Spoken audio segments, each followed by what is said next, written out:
Palalakasin daw ng National Security Council ang counterintelligence at monitoring para tiyakin ang seguridad ng bansa. Kasunod po yan ang pagkakaaresto sa mga umano'y ng espiya sa bansa na ikinabahala ni Pangulong Bongbong Marcos. Saksi, si Ivan Mayrina. Kahit si Pangulong Bongbong Marcos nababahala raw sa report na may mga dayuhan na nag-iispiya umano sa mga vital installations sa bansa gamit ang mga high-tech na kagamitan, partikular sa mga lugar ng Armed Forces of the Philippines at Philippine Coast Guard. That's why we arrested them, because of course we are very disturbed by anyone conducting such espionage operations against our military. Hawak ng NBI ngayon ang 8 katao. 6 ay mga Chinese nationals at 2 Pilipino. Arestado sila sa hinalang pangi-espiya. Ang isang Chinese na si Deng Yuanqi at ang 2 Pinoy na kasama may kaso na sa Makati RTC. Binasahan ng sakdala mga ito kanina sa kasong espionage at paglabag sa anti-cybercrime law. Not guilty ang sagot nila sa korte.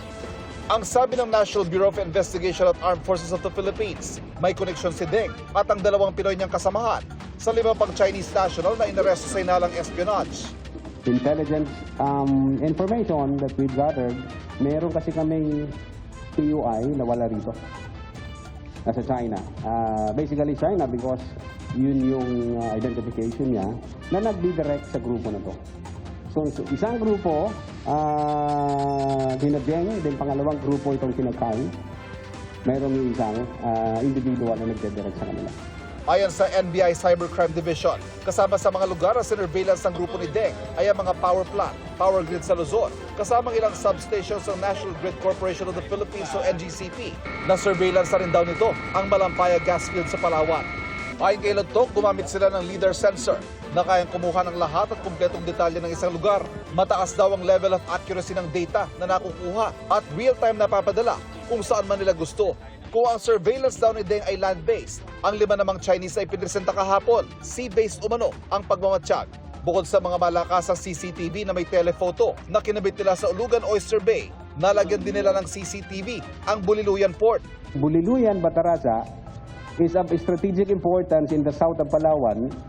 The location is within the vicinity of EDCA site, and the Philippine Coast Guard vessels can be monitored from docking to its routine missions in the WPS.